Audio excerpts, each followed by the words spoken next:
রাত এখন প্রায় 2:30। চারপাশ নিঝুম, শুধু দূরের কোনো একটা কুকুর মাঝে মাঝে ডেকে উঠছে। আমি ড্রয়িং রুমে বসে ল্যাপটপে কাজ করছিলাম। হঠাৎ দেখি অন্ধকার কোণে দুটো জ্বলজ্বলে সবুজ চোখ। আমার পোষা বিড়াল চিনি ওখানে বসে আছে। কিন্তু চিনির চোখ তো সোনালি, সবুজ নয়। আমি থমকে গেলাম। ফিসফিস করে ডাকলাম, চিনি, এদিকে আয়। বিড়ালটা নড়ল না, শুধু স্থির দৃষ্টিতে আমার দিকে তাকিয়ে রইল।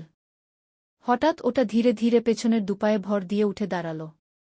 মানুষের মতো। মেরুদণ্ডটা মর্মর করে শব্দ হল। বিড়ালের মুখ থেকে মিউ শব্দের বদলে বের হয়ে এল একটা খসখসে অমানুষিক হাসি। আমি ভয়ে জমে গেলাম। পালানোর শক্তিটুকুও হারিয়ে ফেলেছি। বিড়ালটা অদ্ভুত ভঙ্গিতে হেঁটে আমার দিকে আসতে শুরু করল। প্রতিটা পদক্ষেপে ওর থাবা থেকে মেঝেতে রক্ত লেগে যাচ্ছে। ও যখন আমার ঠিক সামনে এসে দাঁড়াল, আমি দেখলাম ওর মুখটা ফেটে দুভাগ হয়ে যাচ্ছে। সেখান থেকে বের হয়ে এল শত শত ধারালো দাঁত। ও নিচু গলায় বলল, আজ তোর পালা। ঠিক সেই মুহূর্তে পাশের ঘর থেকে একটা শব্দ হল। আমার আসল বিড়াল চিনি মিউ করে দৌড়ে আমার কোলের উপর এসে ঝাঁপিয়ে পড়ল। আমি শিউরে উঠে সামনে তাকালাম। অন্ধকার কোণটা একদম ফাঁকা।